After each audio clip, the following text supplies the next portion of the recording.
Welcome to a new video of the 1982 Kawasaki 750 Limited rebuild. This video is meant to give you an idea of what I've been up to over the course of the last few weeks and all the work I still need to do on this bike. So let's have a look. Well, the first thing that I've been able to do is refurbish the carburetor. It's now been painted in a semi-gloss black and it's been bench synced. It still needs to be dynamically synced, so I'm sure then that all the carburetors, all four in relation to each other, are adjusted correctly. The fuel idle screws had to be turned out 2 3/4 based on the sound of the engine. Now it's idling fine at about 1300 RPMs, but as I mentioned, it has to be dynamically synced yet, just to make sure that it's perfect. So that's been done. In the meantime, I've also been touching up on the paint, as you can see here on the engine, a few engine parts and also a few parts on the bike, a semi-gloss black paint. I have decided temporarily to repair the rear fender that came with this bike. It was completely rusted through, so I more or less made a modified version of the existing rear fender. I've done this because of budget restraints. Initially I thought I was going to buy a new fender, but the one I want for this bike is not within my budget at the moment, so this is a temporary solution. It still needs a new tail light, which is going to be smaller than the original and fit better on this rear fender, and rear turn signals that are going to be smaller than the original. But it's not looking bad for the time being. What still needs to be done is the tank. Now this still needs to be sanded again and then painted in a primary coat, sanded again, and then I want to wrap the tank in a chrome wrap to give it a sort of an old school custom look and give it a full chrome look on the tank. So I hope to show you that in the next video, how I am able to hopefully succeed in wrapping this in chrome. That's going to be interesting. What else needs to be done? Well, as you can see here, I still need new bars for the bike. These just don't fit this type of bike anymore. So that needs to be done. I will also be needing to refurbish this front brake reservoir because it looks terrible. I have been exchanging out some bolts. As you can see, a number of these rusty old bolts have been taken out.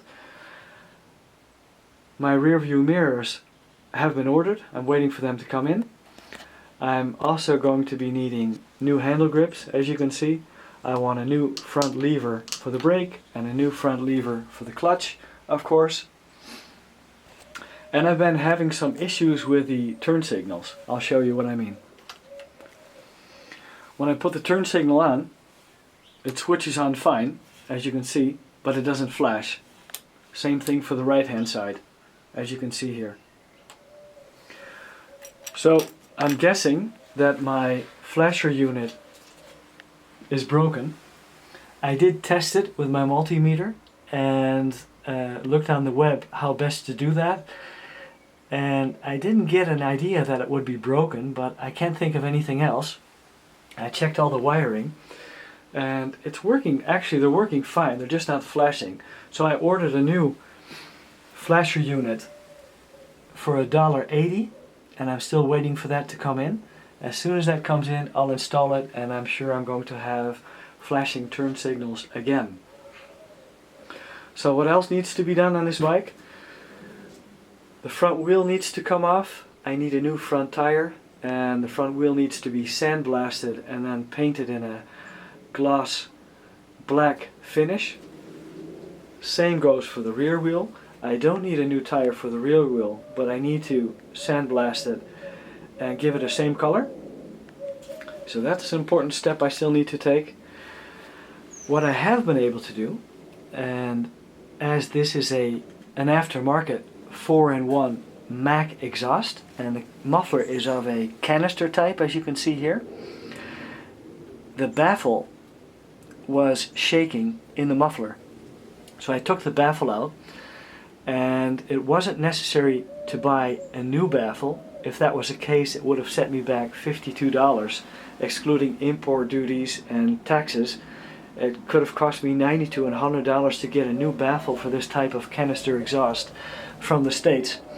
So that wasn't necessary. I was able to refurbish the baffle. It's back in again. It's very tight. No shaking whatsoever anymore. And I'll show you the insulation that was left in this exhaust, in this baffle. There was almost nothing left. All was rotten. So I've taken that all out, put in new insulation. So now it runs a little bit quieter, and now it also has a better balance to the carburetors, to the engine. So now we have the pods on the carburetors, the aftermarket exhaust with a new insulation in it, and now it's able to have a better balance and a better adjustment of all these parts. So the engine is running fine. I'm satisfied with that. At least idling and revving okay. I still have to get it on the street to make sure that it really performs. But this is where we stand, or I stand at this moment with this bike. And so now you know.